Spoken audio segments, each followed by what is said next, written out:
Magandang gabi po sa inyong lahat. Hindi ko alam kung yung mga lola na nandito, familiar sa Waze or Google Maps. Kapag po tayo, ngayong panahon po natin ngayon, kapag sasakay ka po ng taxi for example, or magbubook ka ng Grab, at hindi alam kung saan pupunta, hahanapin lang ang lugar sa pamamagitan ng Google Maps or Waze, hahanapin ang address ng lugar, kahit hindi alam ng driver, kahit hindi mo alam ang lugar na pupuntahan, makakarating ka sa iyong pupuntahan. Susundin lang ng driver yung tinuturo doon sa app, sa cellphone. Ito po ang makabagong paraan ng pagbibiyahe, ng travel.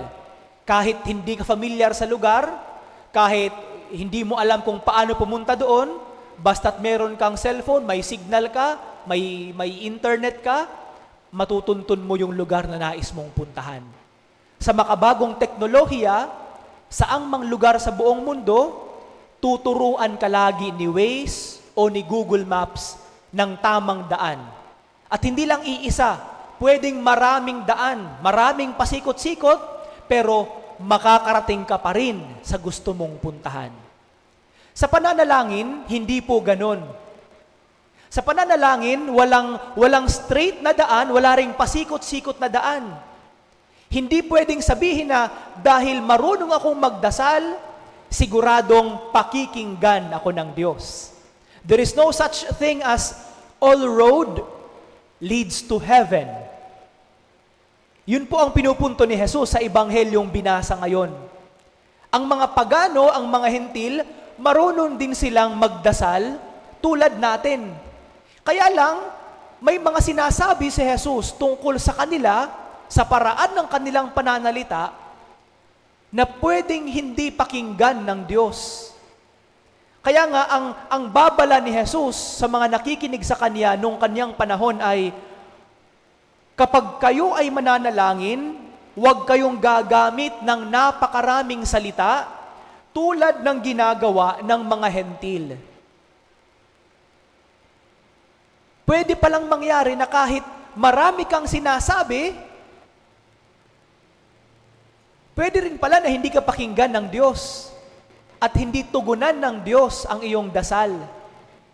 Ang mga hentil, nung panahon ni Jesus, iniisip nila na kapag napakarami at mahahaba ang kanilang sasabihin sa Diyos, na pakikinggan sila ng kanilang Diyos.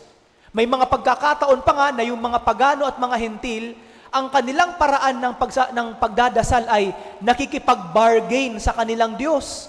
Gawin mo ito, gagawin ko ito para sa iyo. O di kaya ay sila ay nagpapasikat sa kanilang Diyos.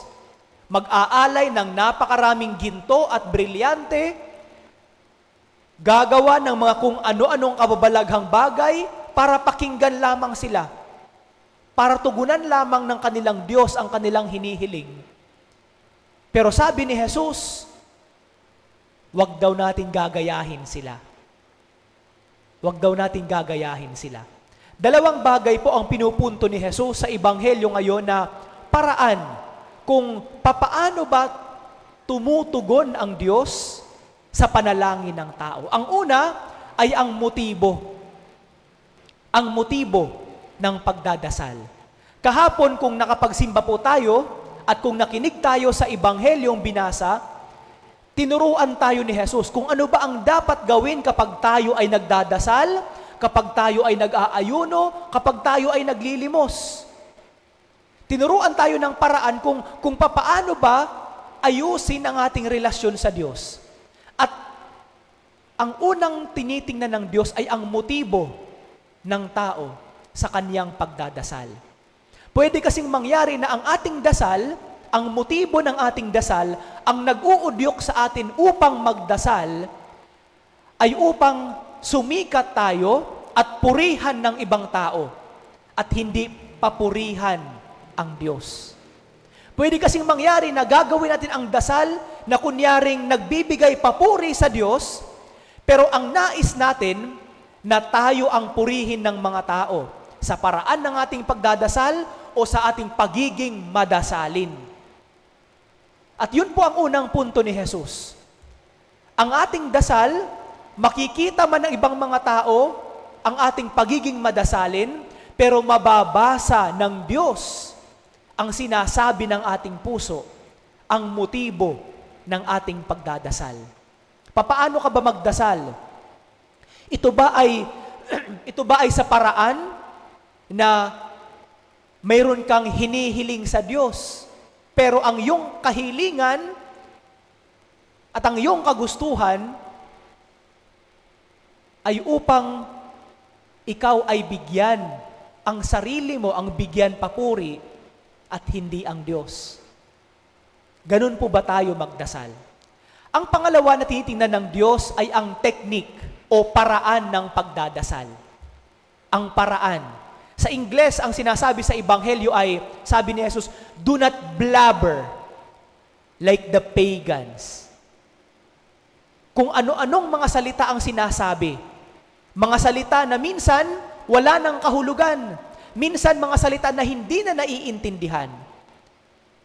Meron namang ibang mga tao na nagsasabi na ang pinakamabisang paraan daw ng paraan ng pagdadasal ay dapat spontaneous. Kaya nga, di ba, may ibang mga tao na kapag sila ay nagdasal, sinasabi nila, hindi ako marunong magrosaryo. Hindi ako marunong ng Ama namin, ng Aba Ginoong Maria, pero ang dasal ko, diretso sa Diyos.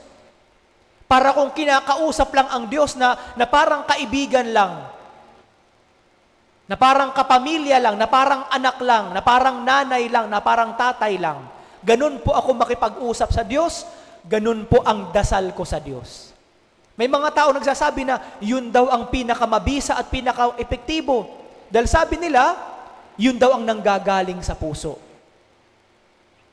Pero hindi rin po garantiya yon, sabi ni Jesus. Kaya nga si Jesus, tinuruan tayo ng paraan ng pagdadasal. At may mga paraan sa simbahan, may mga paraan o may mga dasal sa simbahan na hindi siya spontaneous, sinulat at paulit-ulit na dinadasal. Tulad ng ating pagdadasal ng banal na rosaryo. Ang ating dasal ng banal na rosaryo ay paulit-ulit na Aba Ginoong Maria, na Ama namin, na luwalhati sa Ama. At kinabukasan, ganun din ulit ang ating dadasalin. Sa susunod na linggo, pare-parehong mga misteryo din. Ano ang dahilan nito? Bakit ganito ang tinuturo ng simbahan? Ang ganitong paraan ng pagdadasal, although wala ring garantiya na panay pakikinggan tayo ng Diyos, pero sa paraan ng ating simbahan, ginagawa natin ang paulit-ulit na mga dasal na ito upang pagnilayan natin ang mga misteryo ng banal na rosaryo. Sa ating pag-uulit ng mga dasal ng Ama namin, Aba Ginoong Maria, luwalhati sa Ama ng mga misteryo sa rosaryo, ang idea is mapagnilayan natin ang ginawa ni Jesus. Mapagnilayan natin ang pagmamahal ng Diyos sa atin. At sa kwento ng kaligtasan ng ating simbahan, may mga doktor tayo ng simbahan, nung sinaunang mga church fathers na meron silang mga sinulat na mga dasal. Ang isa nito ay ang dasal kay San Miguel, na hindi natin ginagawa dito sa atin, pero sa shrine ni San Miguel sa Malacanang, araw-araw nilang ginagawa ito. Pakinggan ninyo ang dasal. Nung unang narinig ko yon, pumasok sa isip ko, gagawin ko ang dasal na yan. Na hindi ko naman na-memorize. Sabi ko, parang maganda ang dasal na yan. At paulit-ulit siyang sinasabi. Dasal kay San Padre Pio. Ang mga dasal na ito, sinulat at na-memorize ng mga tao. Hindi siya spontaneous. Pero kapag na-memorize natin, ang naisaulo natin, ang mga dasal na ito, pwedeng maging dasal na rin natin, pwedeng maging parang atin na rin ginawa na dasal. Ano ang punto ni Jesus sa Ebanghelyo ngayon? para kay Jesus sa ating pagdadasal, bago pa tayo magdasal sa Diyos, napakahalaga ng ating maayos na relasyon sa Diyos. Napakahalaga ang ating pagkilala sa Diyos. Kung hindi mo kilala ang Diyos, kung wala kang maayos na relasyon sa Diyos, anumang dasal ang gawin mo, hindi mo malalaman at hindi mo maiintindihan ang iyong sinasabi at hindi ka rin maiintindihan ng Diyos. Hindi ka rin maiintindihan ng Diyos. Kaya sa bawat dasal, napakahalaga na meron tayong maayos na relasyon at ang motibo natin sa ating pagdadasal. Ano ang motibo natin? Bakit tayo nagdadasal? Ano yung nagtutulak sa atin upang lumapit sa Diyos at humiling sa Kanya? At ang pangalawa, ano yung paraan ng pagdadasal mo?